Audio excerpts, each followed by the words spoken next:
साल 2019 में जब इटली चीन के ड्रीम प्रोजेक्ट BRI का हिस्सा बना था, तो उसे इससे काफी उम्मीदें जगी थीं। चीन को भी लगा कि यह प्रोजेक्ट यूरोप में उसकी मौजूदगी बड़े पैमाने पर दर्ज करा सकता है। लेकिन अब चीन और इटली दोनों के सपने टूटते नजर आ रहे हैं। साउथ चाइना मॉर्निंग पोस्ट की माने तो इटली के साथ चीन का गठजोड़ खत्म हो सकता है।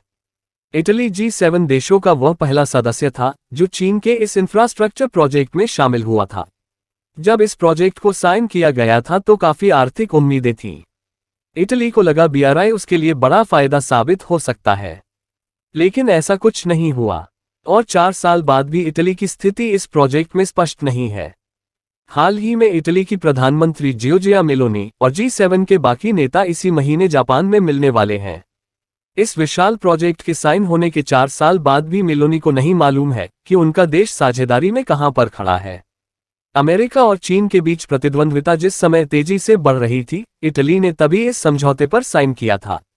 कुछ लोग मानने लगे थे कि चीन के इस प्रोजेक्ट के बाद यूरोप में एक ब्लॉक बन रहा है।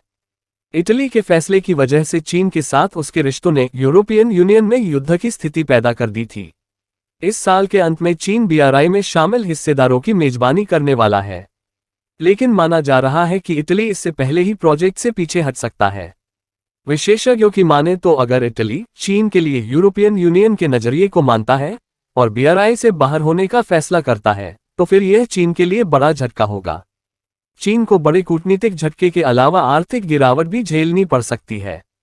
सितंबर 2022 में मेलोनी ने बतौर PM इटली की जिम्मेदारी संभाली थी और उनके चुनाव जीतने के बाद से ही इटली की संभावित वापसी की खबरें सामने आने लगी हैं।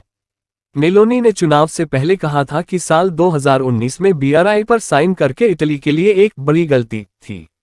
मेलोनी हमेशा से ही BRI की आलोचक रही हैं और साल 2021 में उन्होंने कहा था इटली की विदेश नीति को यूरोपियन होने की जरूरत है।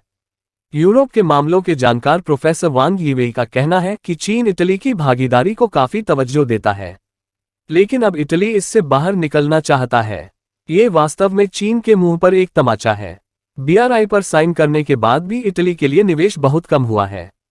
एक आंकड़ों के अनुसार इटली में BRI निवेश साल 2019 में $2.51 अरब से घटकर साल 2020 में $810 मिलियन अमेरिकी डॉलर हो गया।